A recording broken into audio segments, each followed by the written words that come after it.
nanjye ndaje nyumva dore n'ipurisi yaje bari kuvuga ngo n'imana zigafata ku ruhande bari kuvuga ngo ndagukora kuko niyo mpamvu witwa umwana w'Imana. Haleluya, amen. izo kirimo kumva nakiretse kubera igihe ni gitoya. Ijambo ry'Imana ngo ntukarwe muri iyi si, ntukareke Imana.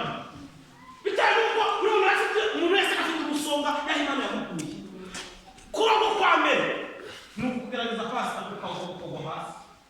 Imana ukareka Imana ukumva aho mumfashe turirimbe ngo buri munsi azakunesha. Uwo Imana yaneshereje basi akomeye amashyiga ko gake ari kumviriza akaririmba.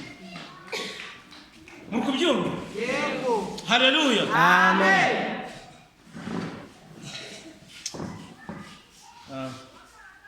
Ndakubwira abantu senga Imana idakora. Imbarwa ubwo naba narayobye. Nibyo. Amina. Amen. Imana idakora. Imana narayobye nashobora yicaye. Niko kuri. Imana idakora. Imana ishimwe. Ariko Imana irakora. Imana tuba ibyo kurya ikatugaburira. Amina. Ishimwe. Mukicubahiro. Katogele kikile imunsi agawakunesha byose. Dahita bibona abantu kuri Imana mama. Ntukarwise icyo ndagusaba. Kurogo kwa mbere ni kureka Imana. Kurogo kwa mbere ni kureka Imana.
Imana mu kwezi kwa kane no mu kwezi kwa gatanu imvura iri kugwa tuvuye mu bintu turi mu bintu byo kwibuka akazi ukubona ntako kuko utarwaye bwaki Yesu aduhakunesha. Yego, manishimwe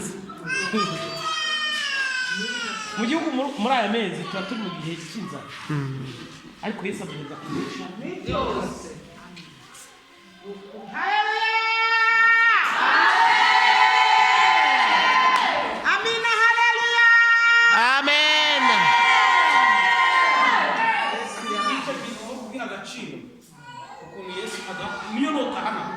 Kumva ko Yesu akweza kunesha nano ishingira ku kirere ishingira kuki ishingira yuko ivuga ngo uyu ni umwana wanjye ikavuga ko ari umwana wanjye nanjye ntabwo nzemera ko uyu mwana arwara bwaki ntabwo nzemera ko ibibazo bimurenga akaza kitanga muri baramba ngo ibyago n'amakuba ni byinshi ku mukiranutsi ariko Uwiteka amukiza muri byose. Yesu ashoboye byose, ni Imana ishoboye byose ariko mu gihe cyayo. Wowe umwana w'umuntu ari kuvuga ati nge byirananiye ibi ngiyo Imana yarabinaniwe ukubera igihe cyawe cy'uko kikuze ariko isaha y'Imana itaragera ihangane ushigirize. Yesu akugamba ari mu kazi muri leta gutanga serivisi kuva saa 3 kugeza saa 11. Iyo uje saa 11 usanga gitifu yatashye akubwira ngo uzagaruke ku munsi w'akazi ku masaha y'akazi ariko Uwiteka we na saa 12 na saa 8 z'ijoro umurozi yaguteye, Yesu aduha kunesha yose. Amina.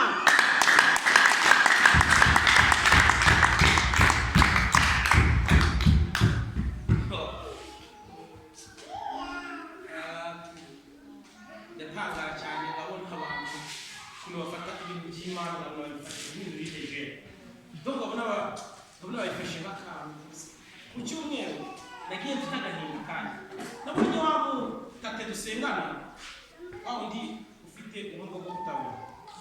Numva sinzi naho mbishimye yashimye. Umutima nyenda kumva agahinda kandi rambiye ahandi yateye akaririmbo aranje bazigewe atari Imana kandi ntabwo habakira. Ati mu nzu y'Imana ntihurukira. Ati ibintu byarangiza biraniga. Ati Imana yabishiranga abantu. Numva ukuntu ari guhamya Imana kwijegeza gutya atari kureba. Njye ngatekereza ibintu bimuvuyeho bikangeho bigatangira. None se afite imbaraga zo kwishima, wowe none akungura n'amaso urumva wakira we wigira uzagira imbaraga zo kwishima wowe ukari kwishima.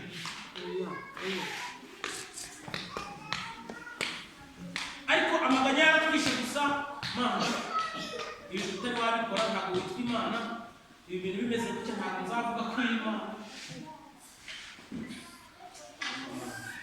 Buri munsi Yesu aduhakunesha, buri munsi Yesu aduheza kunesha byose. Kabyara ibintu birakorasi kanjye twizera tuzabona icyubahiro. Twizera tuzabona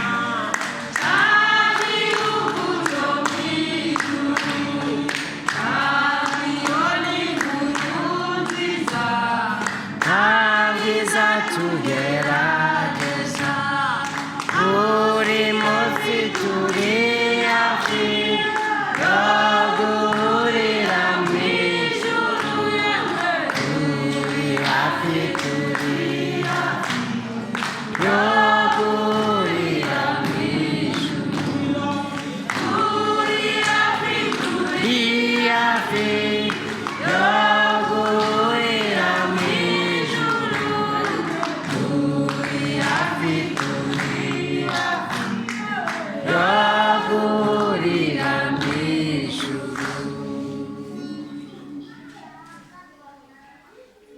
Kadusome ijambo ry'Imana iri mu gitabo cya kabiri cya Samweli igice cya 6. Dusoma amateka y'umuntu witwa Uza. Turebe akamaro ko gutabira Imana no kwishima. Rero turebe n'ibintu by'ubwiyemezi, abiyemezi dufite n'imyidini. Abiyemezi ndetse abirasi yewe abo birasi tumurumva ari umuntu witwa Mikali. Umuntu witwa Mikali, Dawidi yafashe isezerano isanduku y'isezerano yari riri ahantu. Dawidi arikuyeyo haza umugabo witwa Uza, barishyira ku igare rishya. Imana ntabwo ariko yari yapanze ko isanduku y'Imana ariko izagenda. Arangije afata isanduku y'Imana bayishyira ku igare.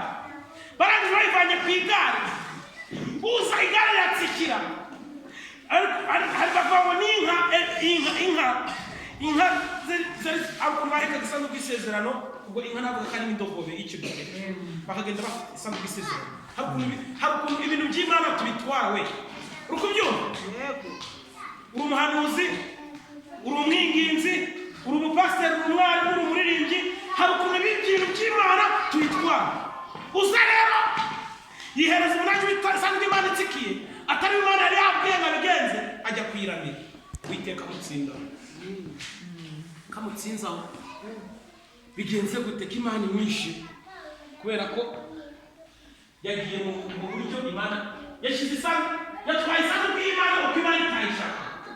Ibintu by'Imana turi kuvuga bindi bikurimo, ntabwo ari gupfa kubifata cyenyeri uko wishakiye.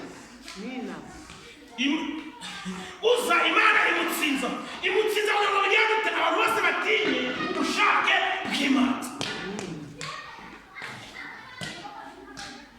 Isanduku y'Imana irangije yari iri ahantu tugiye gusoma barangeshaga Obededomu bari bazi ngo irasanzwe y'Imana kiri kwicara reka zo Obededomu umuntu bari baranenye nk'uko twavuga ati Moyize turamunenye nituyishyiriwe izamwica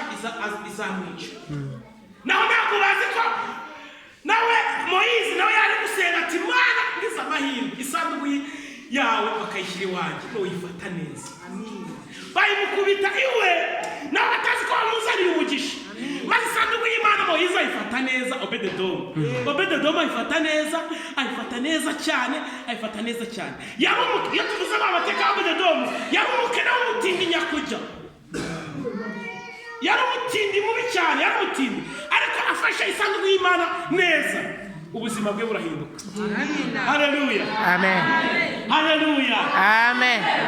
ubuzima burahinduka abamwangaga batangira kumukunda abari baramunenye batangira kumusanga abandi ati twaragusengera kugenda neza baraza baragashaka tumva noneho Obededomu asigaye yambara akabaze yarishe asigaye yambara agaconga umugabo we asigaye agenda Obededomu amateka yahindutse.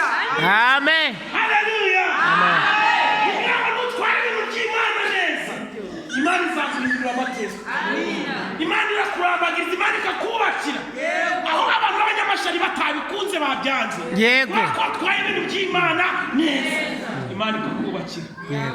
Haleluya, arangije abantu bamugirira ishyari bayivanayo bamaze kuyivanayo bavuga ngo Dawidi abonye ukuntu isanduku y'isezerano ari nziza kuko yari azi ibanga ryayo yongera ishyira ku nka baheka isanduku y'isezerano bayigeza aho bakunze kuyigeza kuyiheka babigenje ute batambiye Imana ngo bateranye intambwe zingaye bagashyiraho bakabaga ikimasa cyo kwitambira ngo Mana ushimwe kubw'isezerano isanduku y'isezerano yawe iri kuza iwacu bagatamba ituro ry'ishimwe Imana ikanezerwa.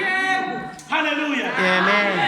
niba ufite isezerano isanduku y'isezerano igeranye n'amasezerano Imana ifite Imana ikakubwira ngo wowe kintu umeze gutya ukiri agahinja kari ukamba kuriya nzakubakira nzakubeshaho nubyumva ugahura n'uburwayi ukarwara ugapfura ukarwara ariko Imana yangize akavuga ati n'indi sezerano ryanjye ndarisohora.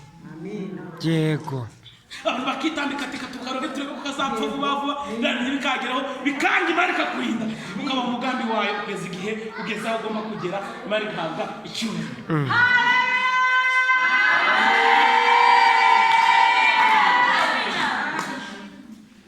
Samweli igice gatandatu tuhasoma twavani umwanya mutoya n'amasaha yacu yaturangiye.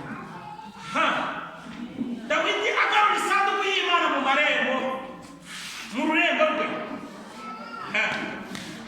ariko ndasibuka cyane.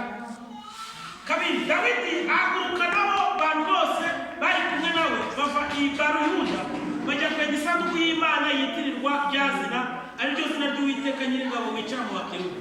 Isanduku y'isezerano ryitirirwaga izina ry'Imana yicara mu bakerubi. Nuko bakura isanduku y'Imana kwa Abinadabu ku musozi babitereka ku igare rishya maze Uza na Ahiyo bene Abinadabu bacunga iryo gare rishya. Nuko barikura mu rugo rwa Abinadabu rwo ku musozi ririho isanduku y'Imana ariko ayigiye imbere. Dawidi n'umuryango wa Abisirayeli bose biyereka imbere y'Uwiteka bacurangira ibintu by'imiberesho n'uburyo bwose n'inanga na neberu n'amashako n'ibinyuguri n'ibyuma bivuga.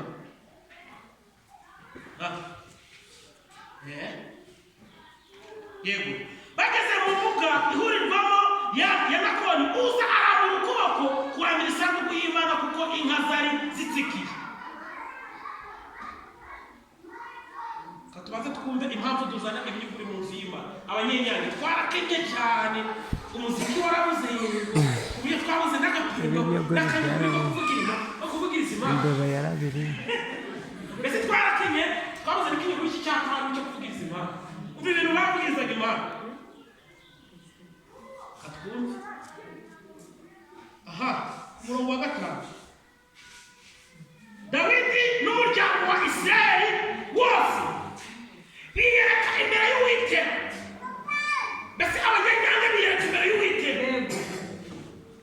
igatanu bacurangisha ibintu by'imiberesho by'uburyo bwose bacuranga mbese amashini y'iki byose umuvure ibintu bacuranga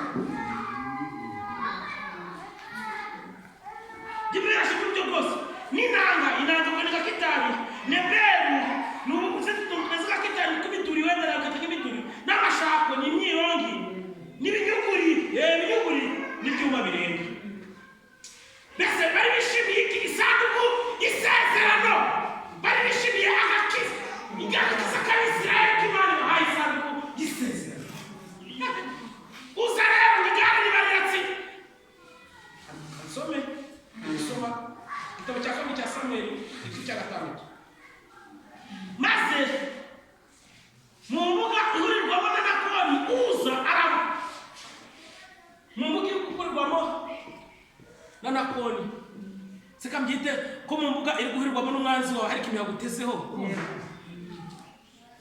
isanduku iratsikira urumva uza ntabwo ari kurwanya isanduku ahubwo yaravuze ati isanduku y'Imana itikubita hasi yabikoze azi ko agiye gukora neza kari kwiramira ariko kubera ko Imana itari yamubwiye ko mu bantu bagomba kureka iyo sanduku arimo nta muntu ugomba kwitambika mu mugambi w'Imana kubera ko yateshutse ntabwo yari mu batambyi ntabwo yari mu bahanuzi ntabwo yari umuririmbyi umuntu akitumbagiza ati njyewe ndi umuririmbyi runaka pe nawe nagenza gutya njye ni pasiteri hariya nagenza gutya runaka mbese akitambika akishyira mu mwanya atarimo iby'Imana bigira gahunda niyo mpamvu yavuze ngo ntabwo natungwa intoki w'Imana yimikishije amavuta Mana ishimwe isengera mu mutima uvuga ati Imana guhindura mu kwawe nurangiza witurize wicecekere yego haleluya amen aritambitse rero nginga zazitsikiye ajya kuyiramira witeka mugira ute amutsinda mujyana gushaka kuza benshi margarine ugutsinda aho ntabwo ari ukuvuga ngo gupfa hari igihe ibyawe bipfa mu masezerano Imana ikaguhigarira tukarimo ngo babava mu masezerano ari nta mpamvu nibo bazagute bazamuha ukaboko mwaka kubera ko wagatsindiye ku nzu y'Imana kubera iki ururimi rwawe ugatuma Imana ikugaya ukigirira amagi ariko aramabuye niukanye rero umunani Dawidi ababazwa n'uko Uwiteka asumiye Uza Dawidi arakara mbese nka pasiteri wawe arakara ati none runaka akabwiza gutya kandi akoranye n'ishaka uko umutsinza ese mu by'ukuri urebesha amaso y'umubiri uzi Imana yabujijije ubusa ugaragara ishaka itsikiye ajya kuyiramira Uwiteka amutsinda ibyo Imana ashaka kukwigisha n'iki ashaka kwigisha ko wakwiza mu mugambi w'Imana uko kwacatumye ntawayikora mu nkoko mu ikenda uwo munsi Dawidi atinya Uwiteka nuko aribwira ati isanduku y'Uwiteka yaziwangite impamvu Uwiteka abikora agakora ikintu gitangaje gutyo ni ukugira ngo utinye Imana akubwire umukristo kubaha Imana no gusenga Imana bifatanya no kuyitinya ntabwo waba umukobwa gushingirwe mu myaka 32 utaratinya Imana ngo bikunde ntabwo waba umumama abantu bagutuka amashyari menshi mupfukame ku Imana byanjye yakubwiye ntibizagukiza ntibizakuzahura ntibizakugira abana neza ngo bisohore utabanje waciceka uri kugira ngo numva nubwo tugaruka Imana yambwiye ni nabango nanjye nzabareba nzabereka uri kubwira abandi wakucecekera ukibara kwibanga ukwibwira uramuzi Imana yambwiye ko Imana izangirira neza muzarimbye amafiriti nk'ahantu ngo mwitonde ngo muzamurebe uri kubwira abandi abantu urwanda ntabwo bagufitiye impuhwe wabivuge bucece ubwira ngo hari icyo wabwiye Mana hari icyo wabwiye Nsenga hari icyo wabwiye Mana ndindiriye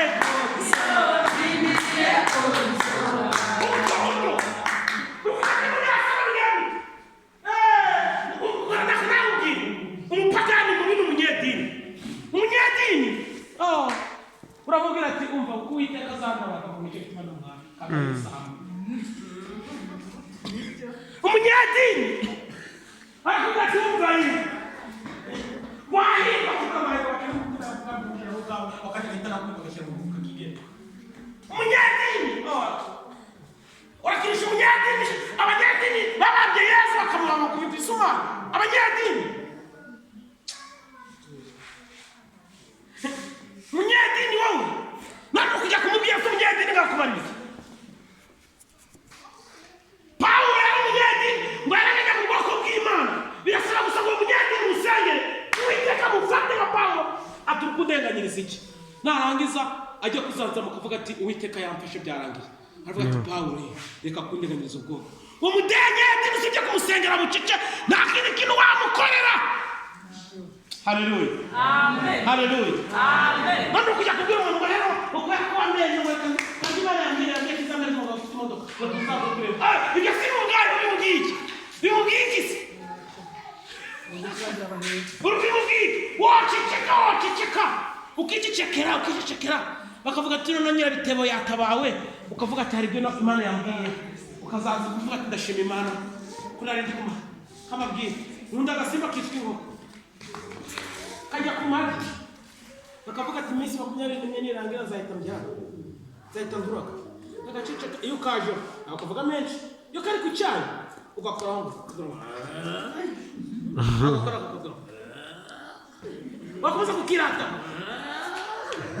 kari guhisha nibanga nawe mana yambwiye ko nzaba depite mana yambwiye ko nzagira ute kandi uri kukureba ati yo igira kibuno igira akadepite kubera kiribanga ryawe kiribanga usenga Imana gusa Imana ikunda. Haleluya. Amen. Saragize iki gishina cy'umugabo ko twagirangiza nuko icyumba cy'Imana Dawidi Imana atiza uza kugira ngo Dawidi atinye Imana hari Imana ikora kugira ngo itinye ikemera ko kurwanya Imana yaje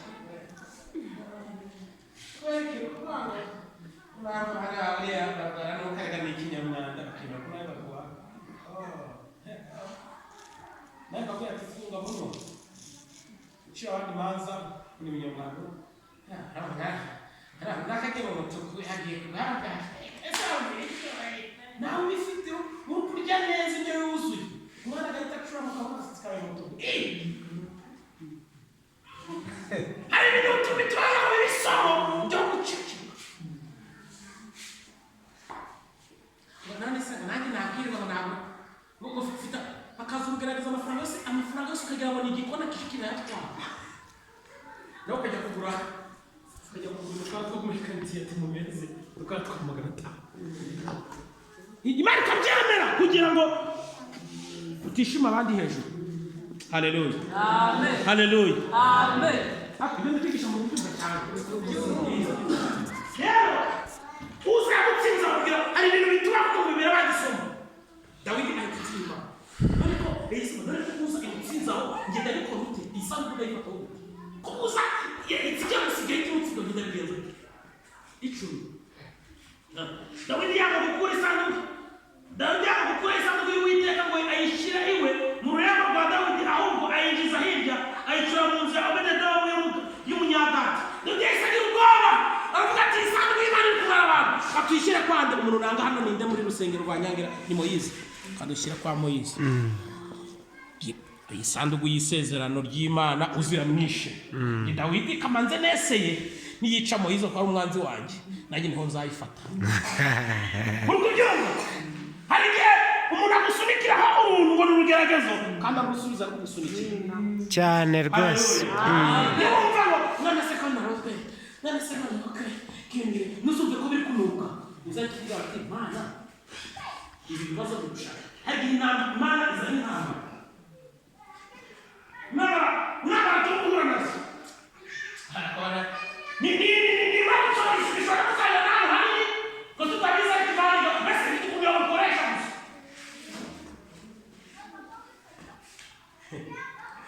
Imana yatabaye umuntu akadukanje agahinja kaba kiryamye karangije igisambo kiri gucukura nyina na sinabwo ari kubyumva kaba gacukuye mu cyumba akahinja karimo agahinja ngo tse igisambo kirakirutse agahinja katazi no kuvuga kareka muri ibisambo bitereye televiziyo aho ngaho n'amafaranga yabirukanga baradufashe bikoresheje iki agahinja. Haleluya. Haleluya. Icyo cyangwa kubwira nuko Imana ikoresha akantu gatoya mu gutabara kwayo ariko bitewe n'ukuntu iri kuribera ihora mutima. Dawidi rero yaravuze ngo reka nzisanduku ijyane kwa Obededomu apfe. Nifese mbese yajyana kwa Pasiromari isanduku Pasiromari ntiyadapfa turisha ndahe kijanwa hakuna wani nyinshi ayigira ubwoba ayijyanaho yagera ko igipande ese Obededomu tumwite igipande barire igipande barire mu idini karagapfira ntabwo twari mu idini karagapfara duhobye naho batazi ko bamusubikira ku Mana ariyo bamwita kugira ngo uwanze kasusugura yakumusubikira naho nagaze ko ari gusubikira ku muntu wasenze Imana yarayisenze abatuma irasanga ubwigenge ikora neza maze Obededomu ayifata neza cumi n'ibyo arangiye cyangwa kwihuta bawo Imana kunze Obededomu munyega aneza atatu kandi Uwiteka umugisha Obededomu na urugo rwe bose ayifata neza urumuririmbyi fata igikoresho cy'umuririmbyi neza. Obededomu yafashe isezerano amezi atatu gusa Imana imuhereza umugisha wo mu rugo rwe bose kandi bari barinza Imana yasigaye na muzahura bitewe n'uko Imana muri iyi minsi Imana ishobora kukugirira neza. Bukeye babwira Uwiteka Dawidi bati Uwiteka yahaye umugisha wa Obededomu abantu bakuturaga ni benshi zikaba bakutumanya akagenje mbere yo kubivuga uzimvune yahuye nayo arufata isanduku y'Imana neza yarayacuranga yarafata agapendo yarayagirute ati Imana rero igikuba kuvuga ati Imana ari isanduku y'isezerano nawe urukunywa ukarya ugahaga nta kwiriza ntaki nta gusenga umurimo w'Imana Imana yatabara umuntu nakujya kunyamugenge wari ari gusenga ari kumwe nawe ntavugira amashari gusa. Dawidi arahaguruka ajya gukura isanduku y'Imana kwa Obededomu ariko ngayo aravuga ati yawe yemeye nanjye kandi noneho kikambisha kandebe nanjye ko nayizanye ukuntu yayizanye rero byose ntabwo nabisoma iki cya gatandatu abami ba kabiri iki cya gatandatu mu gisome cyose mu rumwe ukuntu yayizanye ngo yayizanye atambira Imana amapfizi inka yatera Imana kuvuga ati Imana urebe ikimaze kukaba kirapfuye wajyati Imana komera cyane none umugore we Dawidi wagize inyuma atambira Imana cyane bitewe no kwishima ikamubwira ubukirisitu bwawe hano muri Nyange natwe twa Kristo 50 cyangwa 100 Imana izapima ubukirisitu bwawe bitewe n'abantu wazanye mu nzu y'Imana ni bangahe wasanga nta naho uri ngomba mu nzu y'Imana nta mu bigeze kuzana mu nzu y'Imana. Imana irayipima ubukirisitu bwawe ikurikije kapasite iri kurimo utambira Imana kwa kuramya Imana kuramya Imana ni ibikorwa byawe ntabwo ari umunwa ntabwo ari kuramya Imana ni ukuvuga ngo nyamuneka tugiye gusura umuntu wabyaye abazwe cyangwa se umeze gutya nyamuneka twishyire hamwe avuga ati ibintu bitatu byanjye cyangwa bibiri byanjye ntabwo nafata 500 cyangwa 200 igipipa cyangwa gipfuye ubwo ntabwo Imana kwawe ntabwo cyangwa bikora n'ubwiyemezenge kandi tunateye tameka rero batanzuzugura ubwo ntabwo njya kwanjye kuramya Imana ibintu bivuye ku mutima. Imana ibona ukuntu Dawidi yayiramishe ngo yarangije kubera kwinjirira no kwihereza ibitambo inka n'abapfizi Mikali ngo yari umukobwa w'umwami Dawidi yari yararongoye Mikali n'umukobwa w'umwami bitewe n'impamvu runaka nzababwira arangije ayitanga Mikali amuseka ati umwami w'umupfasoni atambira Imana umwiterura ikoti rivamo umwiterura yambara ikabutura gusa arabutanga Imana yashatse kwerekana ko ibyo yambaye atari ibyahaye agaciro k'ibyahaye agaciro ari ibyaha gukora kandi hari Imana icyubahiro nawe kandi kanyereza icyo kuko Obededomu yayihaye neza arangije neza ariko ntitsinda. Haleluya. Ndi gusoza nyuma yaho Mikali ikintu cyabaye muri icyo gice kuri umurongo wa nyuma kuri icyo gice Mikali Imana yagaye Mikali Imana yabwiye Dawidi yabwiye Mikali nushaka unyita umupfasoni nushaka unyita umwami w'ikigo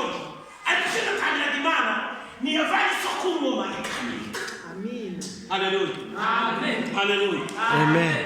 Hari umuntu wagusuzugura gatirikaga ku cyumweru katirikaga ukwezi icyawe ikikurinze n'ikikubeshejeho nicyo umukorera nyine. Nicyo umukorera ntabwo Imana ikinishwa rata mukecuru, icyo umukorera Imana wawe urakizi. Haleluya. Kandi se urwara gukora byumva ariko urabizi yanjye ngo yavanye isoko ngoma ikanyuma ikagera n'ubutamu. Imana yumva iryo jambo ngirangije ihereza igihano Mikayi cyangwa kuvuga abantu bavuga guzwa abantu bari gutambira Imana bakanegura abantu mu rusengero. Yagakuye Mikayi Dawudi ari kuri gikorwa cyo mu rusengero cyo kuzuye Imana gutambira Imana kujya mu musozi no mu musozi w'umwami no musozi umwami bari bazi Karumeli muri Karumeli. Ariko uwo mwami noneho yavuze ko ati Imana rero abantu rero icyubahiro n'icyabo abantu rero Mikayi dore umugabo w'umusazi dore umugabo w'umusazi. Imana muzibarinda, Imana imuhereza igihano cyo kutabyara atubye n'ibizakora ntabwo bizantamira ngo Mikayi arinda gupfa atabyaye bivuye mu mvugaguzwa no kunegura ibyo mu nzu y'Imana.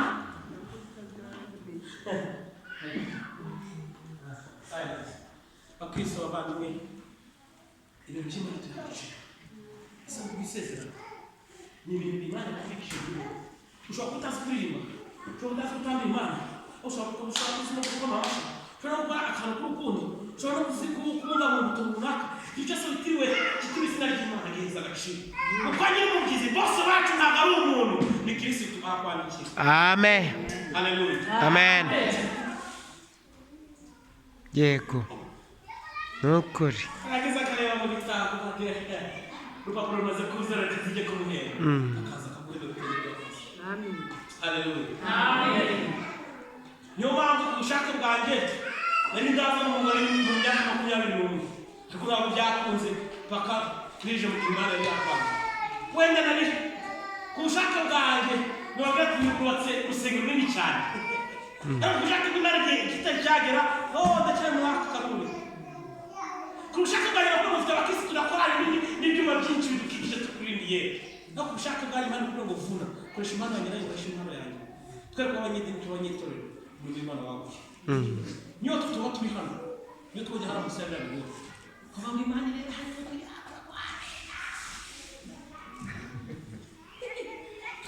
Imana avuga ndabataye Diego. Imana katugirira neza. Nani ntabwo nifuza ko twese tuba abakene ntabwo twese tuba abatindi ariko Imana ironkesha abantu bitewe n'uko wayinisha. Urugero ni Obed Edom uvuga ati Obed Edom yari umugi ugeri wawe usoma iki gitabo cy'abami cya 2 na 5 uko Imana yamuhaye umugisha bitewe n'uko yahaye Imana igagaciro.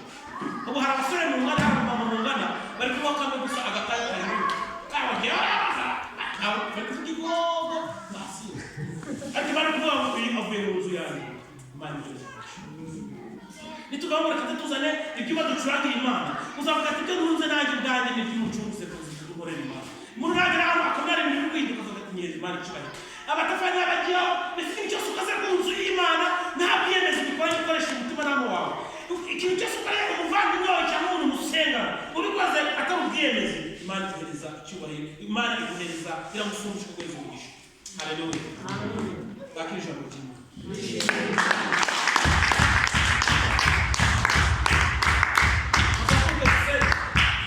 Ibiducinege ni byinshi bandikaye ni benshi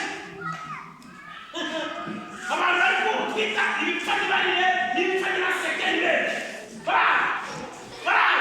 iza mahirwe ntabiseka gapfa iza mahirwe kagenda mujya iza mahirwe kumva hano kuvuga mbese bari kuvuga ibyo ngibyo ariko Imana irinda Abisirayeli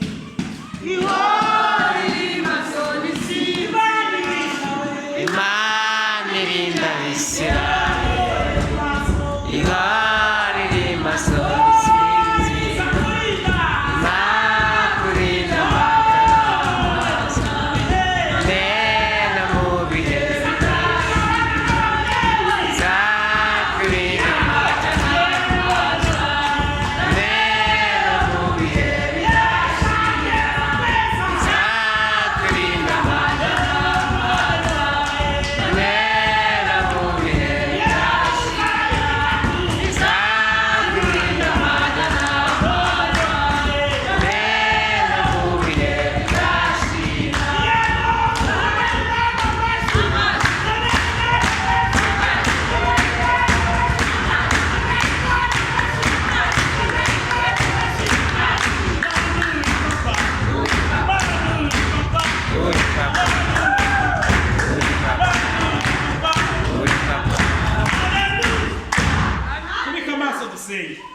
ugiye gusenga iki? Mana bamikaye ni benshi ku buzima bwanjye, ariko mpereze gukora ibyo ushima. yego Mana nshobora kuba njya mu Bededomu, mpereze gukoresha impano wampaye mu bushake bwawe, nyikoreshe neza. Mana mpereze umugisha. yego Haleluya. amen Nicyo sengesho tugiye gusenga.